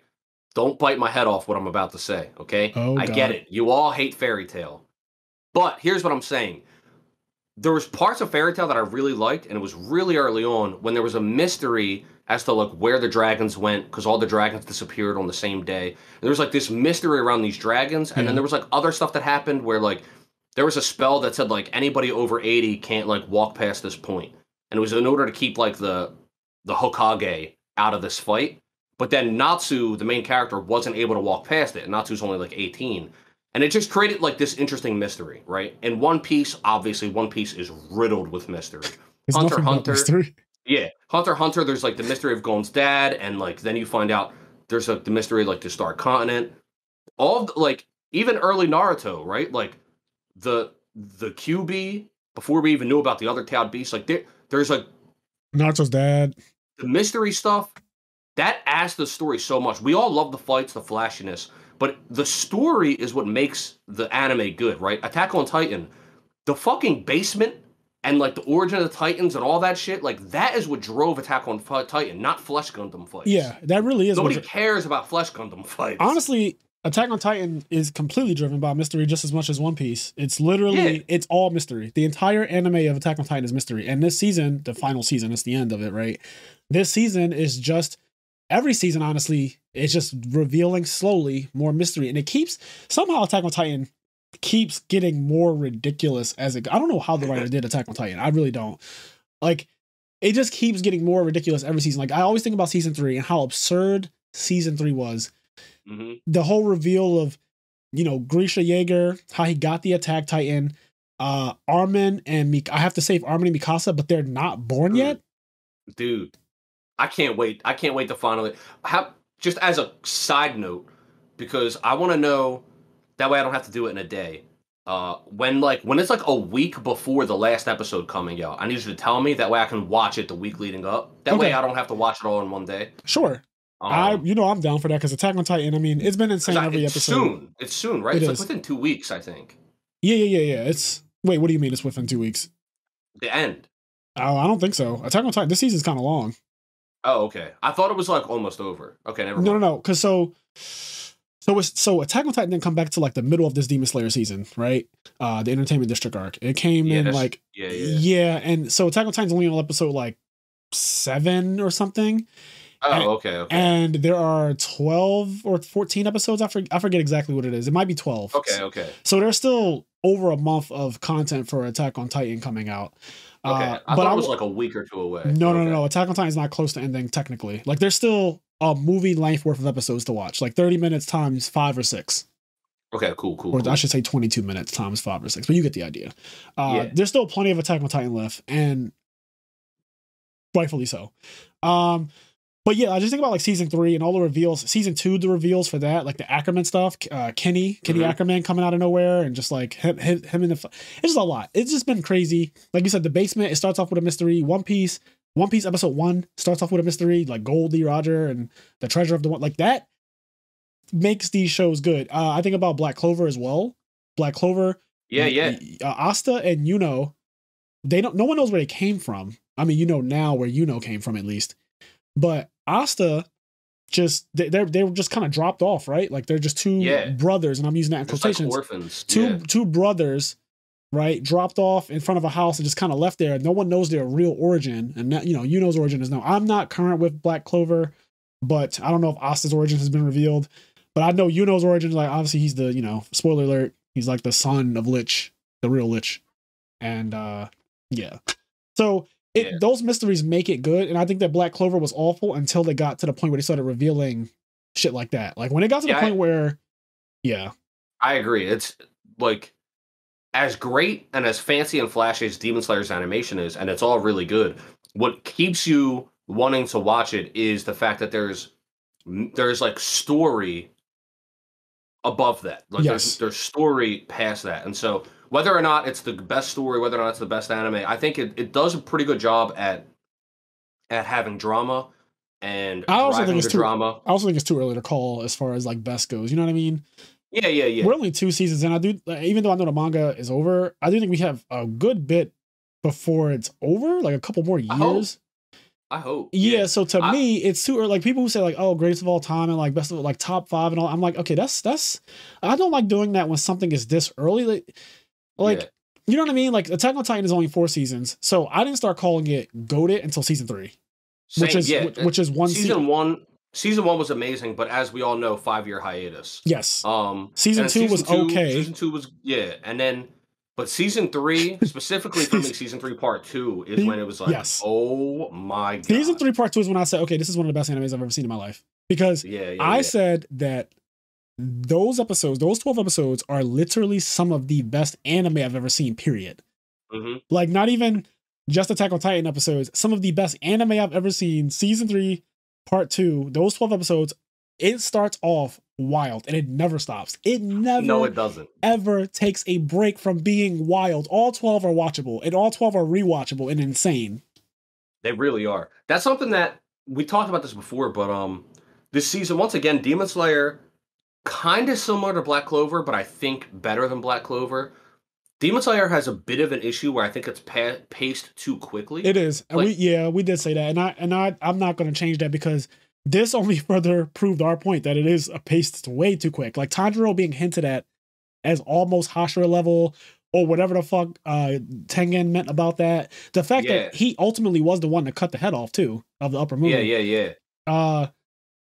It is like, definitely paced. This season was only 11 episodes. Like, I think you could have probably dragged out the beginning of the season a bit more. Maybe actually showed us a bit of the training. Maybe because like when they went to infiltrate the entertainment district, they only infiltrated and did like ninja spy shit for like half an episode. And then they were like, the fight started pretty fucking early. Like the whole season was the fight. It was, honestly. Real. They found Daki 3 episodes in. Yeah, so like literally 3 episodes in, she was revealed. It was like, okay, that's the upper moon. Yeah. You know what I mean? Like so I did stretch a bit, just stretch it out a little bit. Yeah, it definitely did go really fast. Remember how I told you I had a gripe with how Tanjiro got his sword back? Yeah. It was a little too matter of fact for me, because I thought that was a big thing when he threw his sword at Akaza in the forest, and Akaza was he has the sword back like an episode later. Yeah, I just didn't like how it was used. It was just in a montage. It was just a montage for him getting his sword. I did not like that. I thought that I just wanted there to be more weight to his sword being thrown into an upper moon's body, and upper moon running through a forest to escape the sunlight, and that whole thing. I thought that would just have more of a conversation to it. I agree. They just glossed over. Then they just show Akaza beating the sword up in the forest. That part was kind of cool. I never seen somebody Kyle a fucking sword, but like that was fine. But then he just kind of got his sword. The guy tried to kill him, I guess. Like the guy who makes the swords tried to kill him. But which was a funny gag moment. But I wish they would take a little bit of a breather, pun intended. Take a little bit of a breather and take things a bit slower sometimes. Because I do feel like a lot of modern shonen, it seems as though their playbook is to like do the opposite of the Naruto filler and everything, and they want to just pace things. Yeah. Like, Black Clover feels like as soon as an arc ends, the next arc begins immediately. It does. Like, there's nothing. Black Clover is just like, okay, here we are. It's like, all right, damn. Like there's no like. Right after the arc with Julius and all of the fairies and stuff, they go right to where they start learning about level magic. Yeah, it's just like instant. We just got finished where everyone gets taken over by these fucking fairies, which was that arc was insane, right? Like that arc has a lot of reveals. You get the original Wizard King. He was best friends with Lich back in the day. I thought that was amazing. That entire episode where it was so sick. That episode was amazing. Like I think Black Clover is shit, but there are parts of that show that are so godlike. I agree. And when they showed the original Wizard King being friends with Lich, and then the sister and how they fell in love. And then when you see what actually happened, where the demon manipulated them, and then he started killing everybody, and that's why Lich is like so angry and stuff. Yep. That made so much of the show feel real, because I just felt like Black Clover didn't have stakes for so long. There was a kind of no real, but Julius getting killed and then him being a child because he has that time ability. I think that was really well done. There were a lot of, I was like, damn, the later end of this show is so worth it. But you have to watch. It's a lot better than, because the beginning of the show is fucking horrible. The first 60 to 70 episodes are terrible. And I say it doesn't get good until they go to the witch area where they like find the queen witch. That's when I think Black Clover is real, and I think that from that point on it's completely watchable once the witch comes into play, because she is ridiculous. They show some interesting tidbits here and there before then, but for the most part, like, I agree, the show is like not good, but then it gets to a point where you're like, oh wow, this is actually interesting. You just get backstory, and they don't give you backstory for so long. It's just main character going around beating things with a big ass sword, and that just continues for too long before you get to a point where it's like, okay, why is him and Yuno getting so much stronger than everyone else so fast? Like, what is the reason behind it? And then, they explain Yuno is actually the child of the God Fairy, basically, and that's where his strength is coming from. Asta's a fucking demon. Fucking wild shit. So Demon Slayer, although in my opinion much better written, still suffers from a similar problem where I think it's paced a little too quickly. It kind of just like blitzes through content, and like it feels as though, even though they say, like, they'll be like, oh, it's been 4 months, so like, it's been 4 months, so they trained for 4 months, but it just, the way it's presented doesn't feel that way. The scaling is a little too fast, or the power scale is a little too inconsistent. My one friend, he brought up the upper moons in Demon Slayer are the most vicious out of any other evil group that he's seen in shonens, the popular shonen. So let's just say the Akatsuki, the Espada, those are like the main two. And I tried to think about it from my perspective. I argued against it. I played like devil's advocate. I said, I kind of just feel like the upper moons are exactly the same feeling you get when you think about when the Akatsuki first showed up and when the Espada first showed up. I think that there is as much dread about the upper moons as there is in the Akatsuki and the Espada. And so I was thinking about, like, well, when the Akatsuki first showed up, it's Kasame and Itachi, right? And at that time, Kakashi is pretty much the strongest ninja you know. Like, he is pretty fucking strong. He's, one of the main characters. He has a Sharingan. He's ridiculous. He's their teacher. And you have the third Hokage. And you also have Orochimaru, who's a legendary Sannin. At that time, that meant something. And he runs into Itachi. And Itachi zero diffs him so bad to the point where he asks, when he's in the hospital for weeks, why did he just kill me? Because he certainly could have. Yep. And the dread of their teacher being put into a body bag that quick, it's like, yo, this guy was so much stronger than you that he looked at you. He looked at you and a second passed. Because remember, the Akatsuki was no fucking joke. And they also come in and they kill somebody too. So after the time skip, Asuma just gets killed. Like that, he just gets fucking killed. Like they just straight up kill a Jonin. And the third Hokage, was he his son or something? He just gets killed. They also pretty easily steal Shukaku from yes from fucking Gaara. Gaara gets killed episode 1 or like episode 2 or 3. Like Gaara gets actually killed. Gaara at the time, he was the Kage, right? Yeah, he was the Kage. He was the actual Kage. And Deidara, who's not a strong Akatsuki member, so he would be lower moon. He would be upper. No, I guess he would be lower moon. He'd be lower moon. Yeah, he'd be if there's 12 Akatsuki members, Deidara's on the bottom of it. Yeah, I agree. And he really wasn't. Again, he wasn't trying to kill Gaara because that's not the mission. The mission is to procure him, and so to not kill somebody is always harder. And he still really, with very little difficulty, beat Gaara. Like, it wasn't really hard. And people argue like, oh, well, Gaara had to protect the village. I'm like, do you realize they fought to the death? And Deidara was like, okay, well, I'm just going to use C4 and you can't see it. is microscopic bombs. Gaara has nothing for that. Like, there is nothing for microscopic bombs. Sasuke had to literally have Thunder Jutsu in his arsenal, which for some reason disables Earth Style. And the only thing that works like that. Sasuke had to have Thunder Jutsu, and Sasuke also had to be able to see it with his Sharingan, because they're not visible to the eye. Like, the naked eye can't even see Deidara's ultimate technique. So I was saying, if it was a fight to the death, Gaara would just die to Deidara. I think it's like a 0-diff fight I don't think that's a fight. And yeah, it's the Akatsuki, the dread of the Akatsuki is pretty crazy. Also, Itachi, before we know Itachi is a good guy, the fucking Tsukiyomi, which at the time we thought was just a Tsukiyomi, but we found out it's just Itachi's. But the fact that it's like 3 days of torture in 1 second, like, that's absurd. The fact that we find out really early on that Itachi murdered his entire clan. Yes. Like, Itachi is his entire absolutely savage. Fucking clan. So when when Akatsuki's first introduced, there is an immense amount of dread. The second down, the way he does Sasuke in that hallway. Yeah. I mean, it's really. He's like clutching his fucking throat. He grabbed Chidori barehanded. Like, he just fucking. Like, that doesn't do. He even said, like, Chidori, like, what the fuck are you doing? There's just an immense amount of dread when they come in. And when the upper 12, the 12 Kizukis and Demon Slayer come in, like, there's definitely dread. Like, Rui put it in real bad against Tanjiro. He beat the shit out of him down that hill. Like, he beat his ass.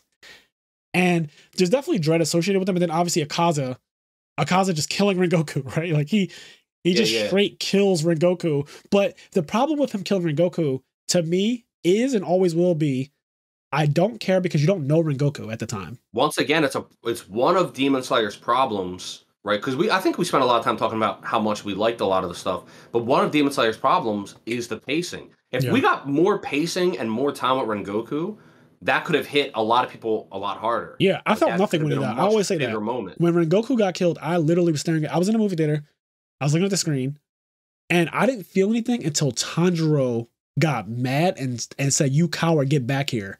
When Tanjiro's when Akaza ran and Tanjiro threw his sword into the forest and started screaming, I started tearing up at that part a little bit, because something about Tanjiro being so angry was because I'm connected to Tanjiro.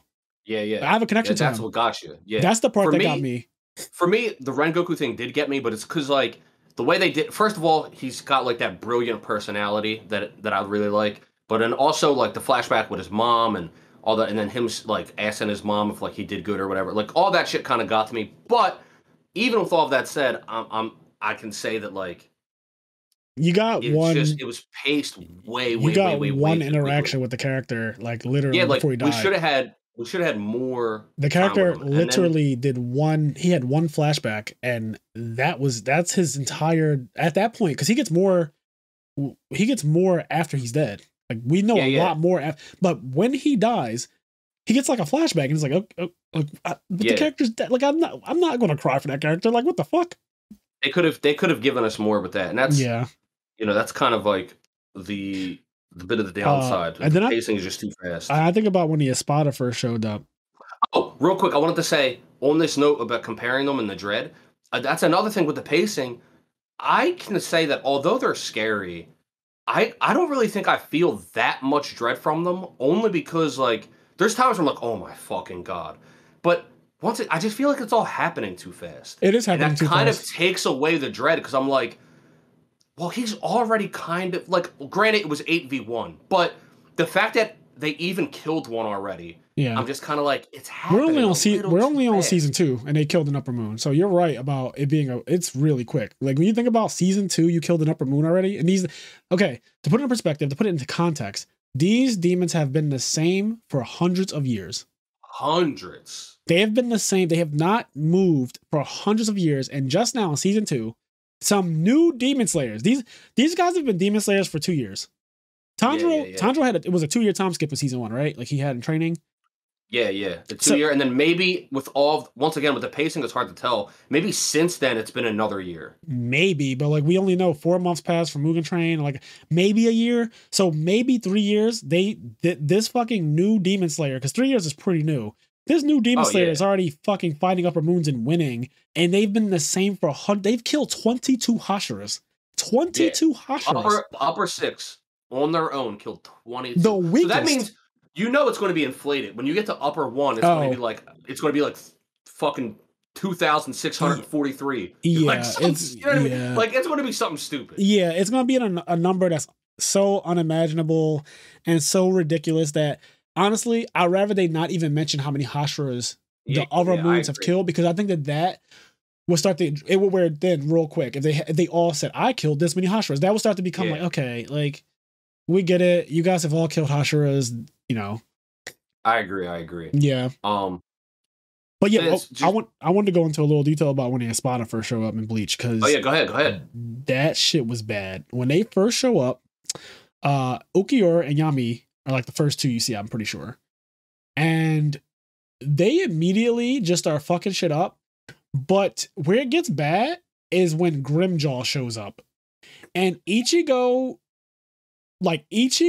gets beat so bad that they're playing that sad music, and Grimjaw's just punching him and lifting his body up into the air with his punches. Ichigo's body is floating in the air from punches alone, and this sad music is playing, and Ichigo starts to contemplate his entire life. And then he starts thinking about Inoue and his family and all the people he wanted to protect, and how this is the end for him, and blood is coming down, and the camera angle's like looking up as he's being punched, and Grimjaw's smiling. He's smiling and beating the shit out of him constantly. And this is the main character who went toe-to-toe with Byakuya and did Bankai and basically beat multiple captains. Like he beat Zaraki, or like tied with Zaraki. I guess they both passed out, but he passed out second. So Zaraki was and then he blatantly beats Byakuya, even though it's with the help of his hollow, of course. You know, it comes out, Byakuya gets fucking ruined by the hollow, and then Ichigo's like, let's continue to fight. And then he wins that. And then you think that like, oh, of course things are gonna go well for Ichigo when he fights against one of these guys. And then he just gets his shit pushed in so bad that it seems like Grimjaw is never going to be beat. Because they run into each other multiple times too. They do. And he runs his fade. He runs Ichigo's fade multiple. I remember, so the first time they run into each other, he gets his ass beat real bad. Like Grimjaw just beats him zero diff real bad. And Rukia does her technique. She freezes him. Hakuren, she does her little technique. She freezes him, and Grimjaw's like in the ice. And then he fucking breaks free and grabs her by the neck and starts choking her. The next time Ichigo runs into Grimjaw, he now has his Vizard mask, his hollow mask. And he does that, and Grimjaw is down an arm. Grimjaw, in between, Grimjaw got his arm cut off by fucking Tozen. Tozen cut his arm off and then burned it, you know. So Grimjaw's now neutered, and he's fighting against a amped Ichigo who has the mask.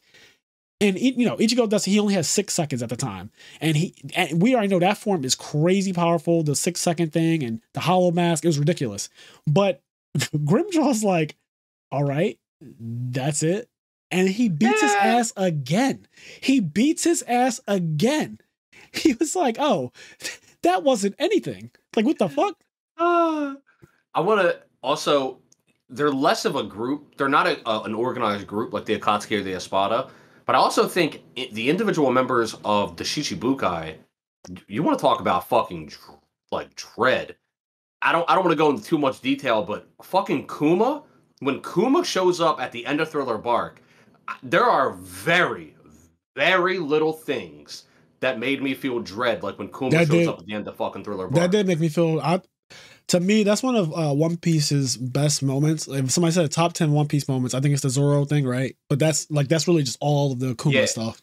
But then Kuma, and then also on Thriller Bark, but then again on Sabondi, when at the time you don't know what's happening, and the Straw Hat Pirates are fucking vanishing in thin air. Yeah. And Luffy is like crying, and he's like begging, like, stop. And there's a part where like Nico Robin's about to go in. She sticks her hand out to Luffy, and you hear like her voice crack. She's like, Luffy. And she just disappears. And Luffy is like banging his head on the ground, crying, talking about how weak he is. Like, there's like, I don't like. Yeah. There's an immense amount of Flamingo and like that whole arc. Whew, that character's also too much. That character is way too much. I think Crocodile also, like one of the first Shichibukai you really run into that's really an issue. He beats Luffy several times, and at that point, Luffy had won every fight.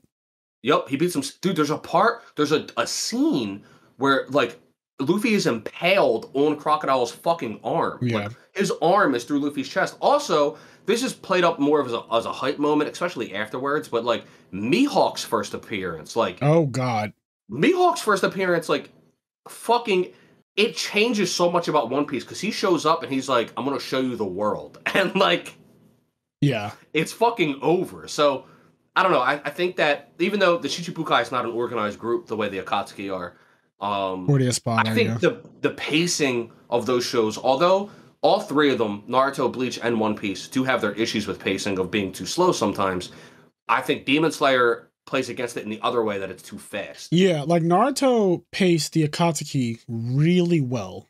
Yeah. They're paced out of all of them, Naruto, Bleach, One Piece, I think the Akatsuki is paced insane. Because you get a little bit of them in part 1 of Naruto. Just like you just get 2 members. And the 2 members are entirely too much. They are entirely too much. But like they are the strongest 2 members, basically, aside from Madara. And you don't know that at the time. You just know that they're from the same organization. That there's more of them in it, which is scary to think about. There's more people on this kind of level. And then Shippuden starts off with Deidara literally killing the Kazekage. Gaara fully gets killed. Gaara gets his demon extracted. And that's like the opening of Shippuden, essentially, is Gaara getting his demon extracted and being killed. Gaara, who's been in the show from season 1 really early on, too. He's the character in the entire Naruto-verse who cleared the Forest of Death the fastest. He has the fastest time in the Forest of Death out of everybody. Also, like, the most talked about Naruto fight ever, Gaara Rock Lee. Yeah. It's insane. So this character being killed as one of the Akatsukis, that's like their second showing, right? Like the first showing is Tsukiyomi being used on Kakashi, who's a Jonin and with a Sharingan and very strong. And then the second thing he does is Itachi Amaterasu on Jiraiya's supposedly inescapable frog stomach technique, and Jiraiya doesn't know what it is. He doesn't even know. Yeah. He literally walks into the black fire. He's like, I've never seen this before. And I think I just need to seal this shit away with this scroll. And just that's what we have to do with this. I've never seen this before. So you have a Sanin who's confused about what's even happened. Like, holy shit, these guys are not to be fucked with. And then you have the second time you see them, they kill the Kazekage and extract his demon, and the character's dead. And then the next time you see one is Sasori, episode 26 of Shippuden, one of my favorite. I love that fight. But episode 26 is when Sasori's outside of the puppet, the big puppet, and you see the real version of him. And he's fighting against his grandmom and Sakura, and she has to sacrifice her life to bring Gaara back to life. So now they've made it very clear that the Akatsuki are like going against them is so dreadful. Then the next time you see them, they kill Asuma. So it's just like every time these guys are around, there's death. Yeah, someone dies every time they show up, and they once again they drag it out over a long period of time. There's also a really cool moment, I guess. But yeah, there's a lot of dread associated with these groups in Shonen. They always have these kind of groups. You think about the Dark Tournament, Yu Yu Hakusho, right? The Sagoro brothers and their entire posse. Their whole posse, yeah. They just kill people. Genkai is fucking dead. Like they're just that scene. You want to talk about that shit? Got me. You want to talk about a character that was around long enough when Genkai dies? Genkai dying hurt me really bad. Oh my god. We're going to talk about that eventually, but Genkai dying hurt me really bad. Another thing, I guess. How can we forget this one? You want to talk about dread from a group showing up? The fucking Royal Guard. Okay. I will never forget what they did to Kite. The Royal Guard is not okay. Neferupito, the way she deals with Kite and he gets off screen beheaded is so wild to me. That's their entrance. That's the first time you see a Royal Guard in action. And they off screen one of the strongest characters you know of. They fucking not off screen his hand. They off screen his head. Yes. So that to me, I was like, Demon Slayer seems very normal as far as like, the dread of the upper moons. When I was kind of debating with my friend about, like, who's the most vicious or whatever. I was like, the upper moons seem just as the same as the other shonen. They're vicious, but yeah, I mean, like when you bring the king into the picture, like I'll never forget when he fucking slaps Pito with his tail. So I intended to kill you. He was like, that was supposed to kill you. Yeah. Also, doesn't he come into a village and just starts killing all the humans, and he tells a little boy like run or something like that? Yeah. There's a part where, and it happens so fucking fast, but he uses his tail. He uses his tail to kill multiple chimera ants. Like after he's born, he like kills them because they're like talking to him and trying to tell him what to do. I think, and he just like kills them with his tail. Then there's like a little boy that he just like, and like his whole upper half of his body is just fucking gone. Oh, he kills a like, kid. Just like, yeah, he kills a kid. Oh Like, shit! the king blatantly kills a kid within like the episode or within like 2 or 3 episodes of his introduction. Yeah, he blatantly like with his tail takes the entire torso up of a kid, like disintegrates it. Yeah. Boom. And so like for me, just Pito's entrance, like, you know, this is an organized group, right? So there would be like Upper Moon, like Akaza, right? Akaza comes in, he kills Rengoku, and Pito comes in and kills Kite, but you know Kite. Yeah. Also, fucking, we talk about this a ton. 2 things. One, like the screen shaking with malice. Yes. Like the word malice, like, and it's shaking the fucking screen. And then also like a character that was like super composed, all like the coolest quote unquote character ever in Nove. He just like felt their presence and went into absolute PTSD trauma. That like, started aged losing him. his hair. Yeah. Like he fucking he never fights again after that. He's so afraid. All he did was feel their nen. And every time you see him, he gets worse. Like first his hair goes gray, then it starts falling out, then it's gone and it's like strands, and then you see him and he's just like shaking and his teeth are chattering. And like the more he lives his life after that moment, the more like the dread and the trauma just sets in and ruins his fucking life. Yeah, it's insane actually how much they go to prove how dreadful the upper guard, not the king, because I wouldn't be comparing like, you know, Muzan, you know, to like, you know what I mean?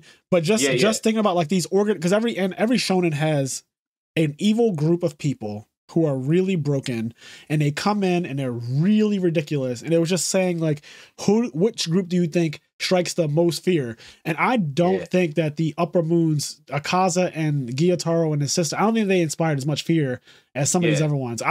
Nothing will ever strike as much fear into me, I think, as Pito. I think you watch so much of Hunter x Hunter before they come in, and it just, the scaling on them is so different from everyone else.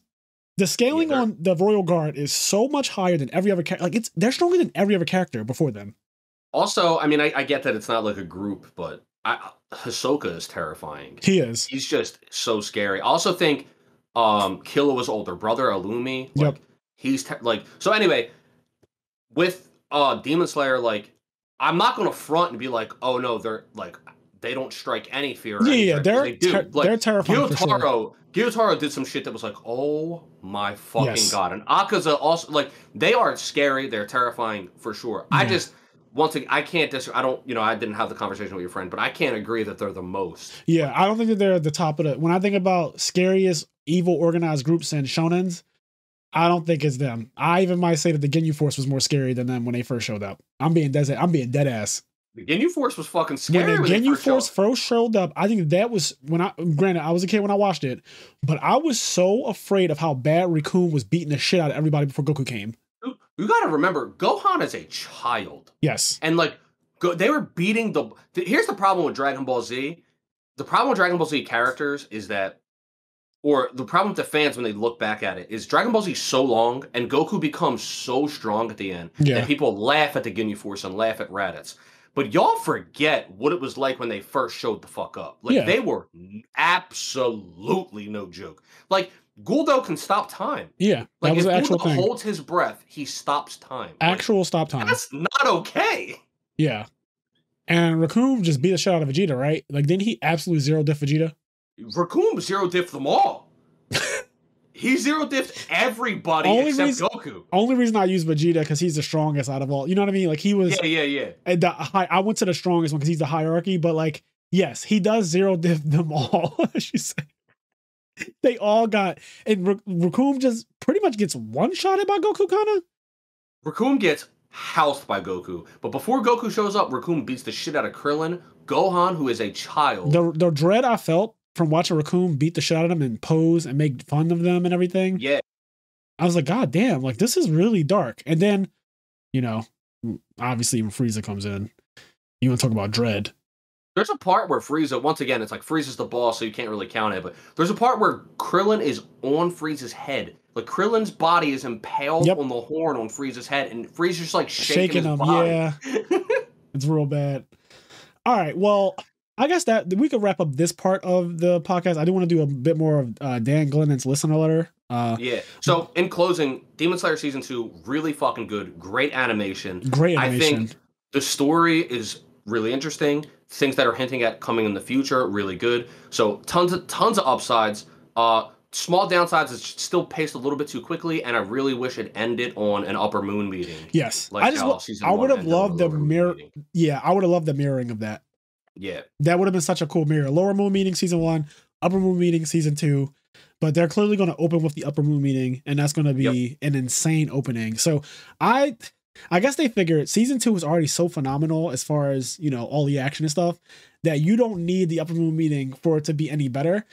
You will be fine with that, and then maybe they don't feel as confident about the third season, so they're like, we're going to hold back this upper moon meeting to make the third season even stronger. I'm excited. I do think that, I don't know when it's coming. I hope it's not too long. Like Me too. At most a year. Me too. Like I don't want to wait more than a year, but I'm excited. I don't know what it's going to be, but the Swordsmith Village arc, like that, I just like the name of it. I don't know why. Did they show like Hashiras for that or something? Not that I know of. Okay. All I know about it is that I heard, and I honestly can't even say where I heard this from. I just heard somewhere that the next arc is confirmed, the next season's confirmed, and it's called like the Swordsmith Village. Like, that's all I know. Okay. One other thing before we completely close off on Demon Slayer, we could talk about this for like briefly, but a Hashira did show up at the end. At the end, the snake Hashira. And I don't know if I'm maybe thinking too much into it, but if there's a traitor Hashira, right? Like, you think it's Orochimaru? I mean, dog, how many times is anime going to use the guy who's a snake to be a snake, right? Like, it's just it was a little too convenient, don't you think, that he came at the exact moment they killed? They also made it seem as though the wives made it seem as though they called him for backup beforehand. They were like, you took too long to get here. Yes.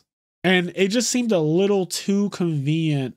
The way he showed up at the end, and then he kind of berates Uzui. He's like, that was the weakest one. Look at you. You're in pitiful condition, but like, I guess it's somewhat worthy of praise because it's still an upper moon, although it's the weakest one. And I'm just like, wait, can you beat it? Like, could you have handled the, like he better be strong. That's all I'm gonna say about that. He better be. But I think it's interesting because our last Demon Slayer episode, I theorized that there might be a traitor amongst the upper moon. Yeah. Like one of them might have been the one that made Nezuko. Because it's really interesting the circumstances surrounding Nezuko and all of that. So it is, we know that the moons, the 12 Kizuki, they are allowed to transform humans. They are given the ability.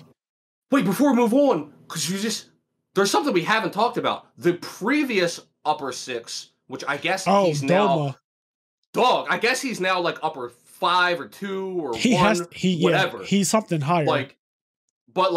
First of all, he looks insane. He looks so scary with the rainbow eyes. He's the one that created our current upper six that just passed away. Yes. He's the one that created Daki and Gyotaro, and he was like, if you're worthy, like Muzan will accept you or whatever.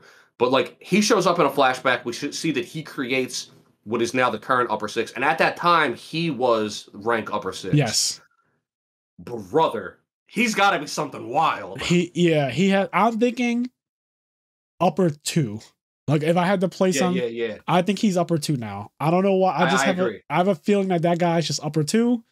I think I'm gonna go with you. I think 2. Doesn't 2 sound correct, right? Because like 1 is going to be something. When we see 1, it's going to be absurd. Yeah, 1 is not going to be some character we just saw though. You know what I mean? Like it's they would not reveal 1 in season 2. So I think that he will definitely be upper 2 because we already know upper 3, and I don't think he's going to be on the bottom half. I think he's going to be in the top half. Oh no, he's not on the bottom half. That guy's going to be ridiculous. Yes.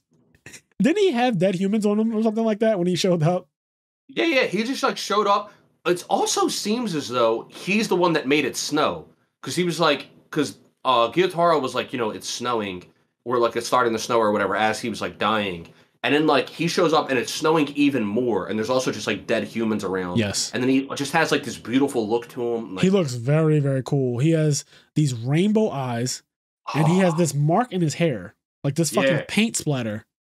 He's going to be fucked up. He looks cool. Apparently, his voice actor is the same guy who does Yagami Lights. So just know that's been all over Facebook too. The voice actor for Doma is the exact guy that does Yagami Light's voice in Death Note, which is my favorite anime of all time. So Yeah. I'm already thinking, and like people said, you know, I don't consider this a spoiler, but people said that is a very fitting thing. That's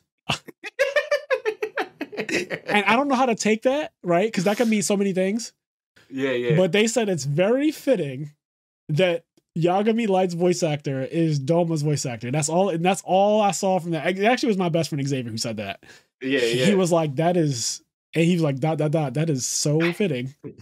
Yeah. So yeah, we almost forgot to talk about him. So yeah, that was good. Also, okay, damn, I don't want to let this go. I do want to go a little bit into like the backstory between the sibling upper moons. I actually really liked their backstory. Me man. too. I thought it was a really cute backstory, and like it was good, wasn't it? Yeah, their backstory is really good, and like I legit something that I think is cool, and this is something I love about Tanjiro's character is like he will not forgive them, and he also won't hesitate to kill the demons. However, he still has like that compassion. Like he went up and he was like, "Don't say that to your sister." Like they were yelling at each other, and he covers his mouth. He's like, "Don't say that to your sister. Like you know you don't mean it." Yeah. He's like, "No one is ever going to forgive you. You slaughtered so many people." Yes. He's like, "But all you guys have is each other. All you have," and that's such a cool thing for Tanjiro's character that because we know Tanjiro with no hesitation would kill them, right? Yes. He has no remorse, but at the same time, he's like he does have that heart where he's like, "That's your sister, that's your brother. Like, don't say that. You guys only have each other." That part was amazing when he covered his mouth. Yeah, I really liked that part. You don't mean that. That part was so good to me. I think that their entire backstory was amazing. I liked how Gyotaro pretty much looked like his demon form essentially, and his demon form was just like a more grotesque version where you already saw his rib cage because he wasn't eating really well. They were eating scraps and garbage. Yeah, he even said like when I was hungry, I had to eat mice and insects. Yes, so he's gross, but he had this beautiful sister, and it sounds to me like they were alluding to some really dark shit. Oh no, they were making her. She was like 10 years old and she was a whore. Like they were making her sleep. Like what I got from it is that they were making her work in the entertainment district, and like she looked like she was like fucking 10. Yeah, she was extremely young. It's very dark, but I feel like that she was a child prostitute.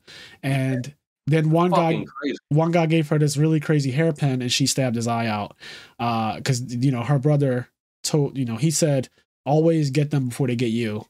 Yeah. So, but that part was really dark. And then the village, what they ended up doing to her is wild. They burned her alive. Yep. That's so fucking dark. A child. And then she was like, the lady was like, the lady blatantly says, mind you, we don't even gotta like theorize. The lady blatantly says, another pretty girl will come along and I'll make sure I send her to you. She says it to the samurai. Yeah. The samurai tries to kill Gyotaro. He like cuts him in his back. And then she's like, yeah, that was the one. Don't worry. She was beautiful, but another pretty girl will come along and I'll make sure I send her your way. That shit was so dark to me. I was like, God damn, like child trafficking and prostitution. Also just, children being homeless and no shelter. Very dark story. Their mom died and it stunk really bad. Like Gyotaro sitting next to his mom's rotting corpse. Yep. It's that they lived a really rough life. And then at the end of it, they burn this little girl alive. And he comes back to find his sister fucking burned alive in a ditch. I was like, God damn, like how much worse can it get? And then he becomes a demon. So I understand when he's like ravaging humans and killing them. I'm like, yeah, like, dog, some of these fucking people, yeah, they deserve it. Like when he was a human and the guy slashed him in the back, but he gets up and kills him and then kills the lady. I like that part. Yeah, that part is sick as fuck. That part is so sick. I was like, well, first of all, she's a child sex trafficker, so fuck her. And he immediately has the sickle in her fucking head. Like, yep. Boom. He kills the shit out of them. So good.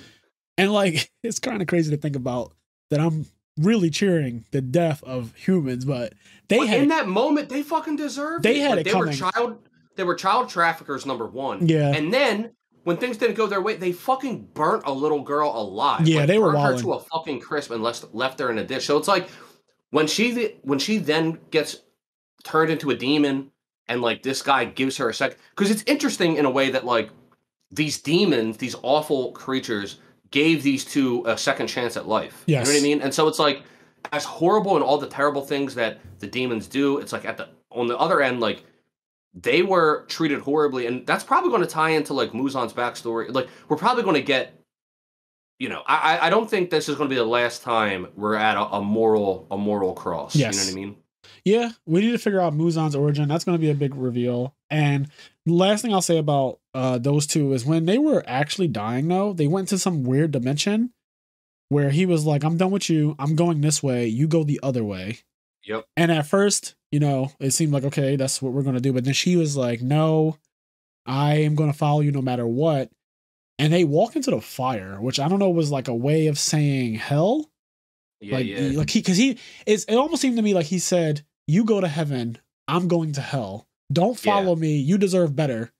But he says it in a harsh way, of course, because it's that thing you do where you don't want the person to follow you. So you say something really mean to them. Yeah. So that they really don't follow. But then it doesn't work on her. Obviously, that's his sister. She loves him to death. So she says, fuck it. If you're going to hell, I'm coming with you. And they walk into this fire, and it's really dark, I guess, in a way, that they're just like, we're going to hell.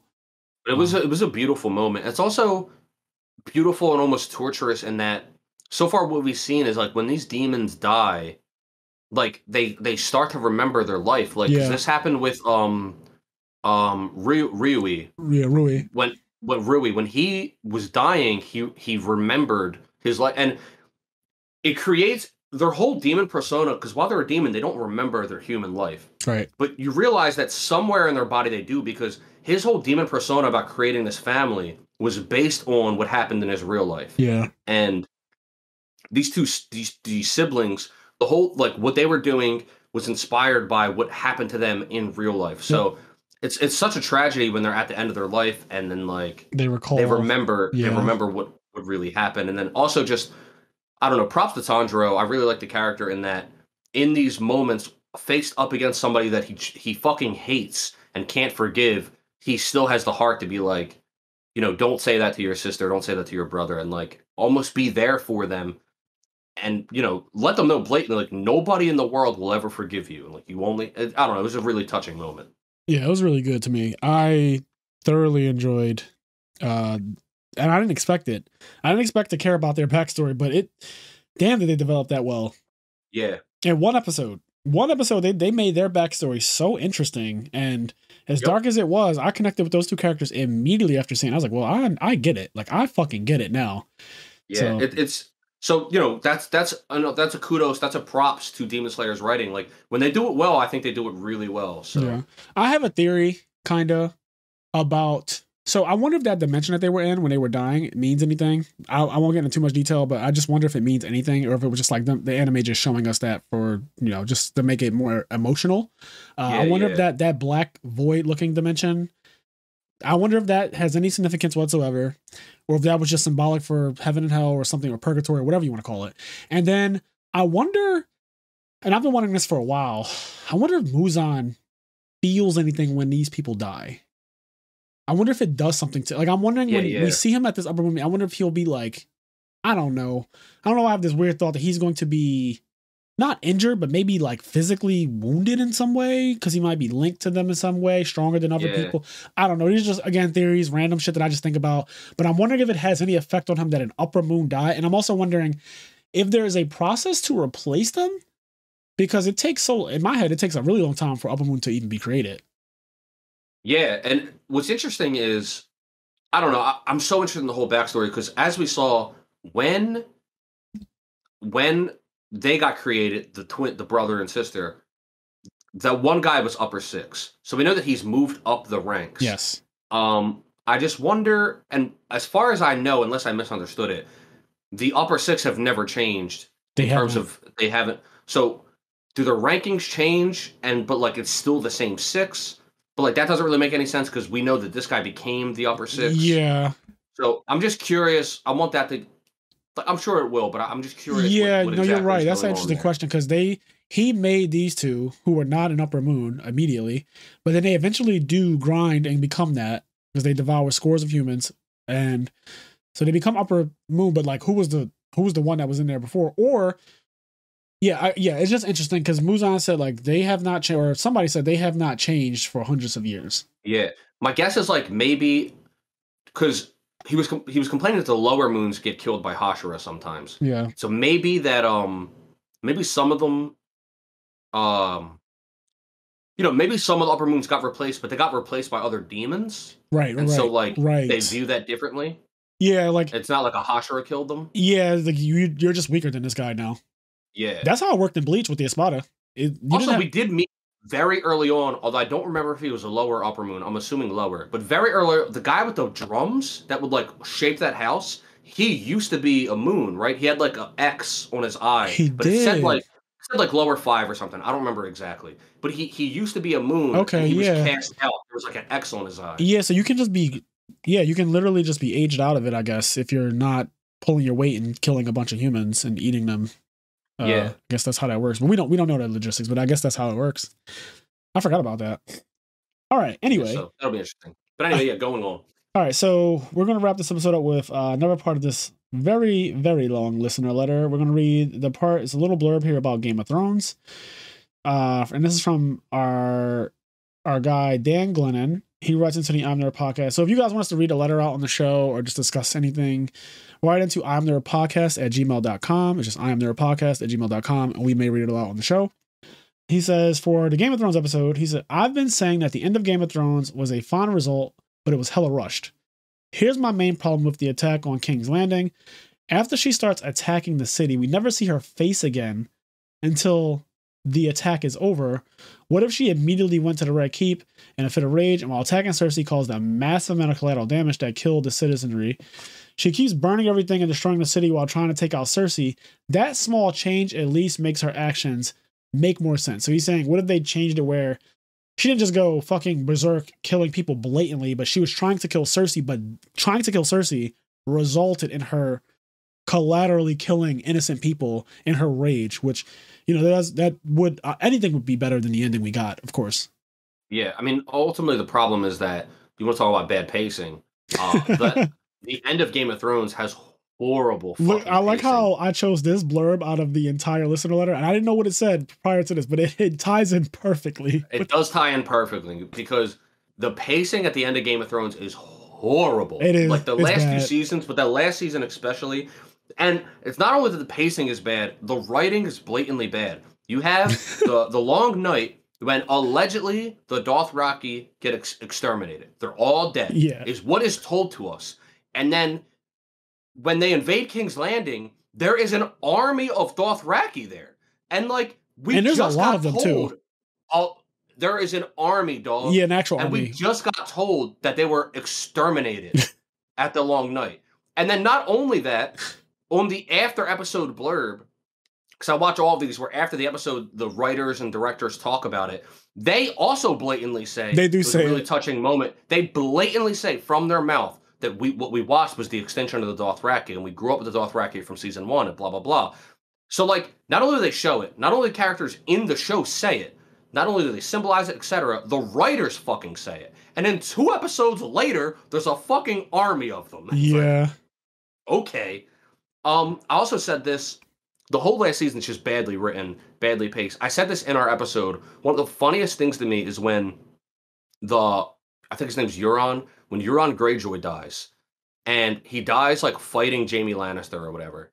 And he rolls over on a fucking rock and he says, I'm the man that killed Jaime Lannister. As like his dying words, as like the greatest achievement he's ever done was kill Jaime Lannister. As if 4 hours ago, he didn't kill a fucking dragon. Yes. Euron Greyjoy killed a dragon. These mythical creatures that have not existed for literally thousands of years.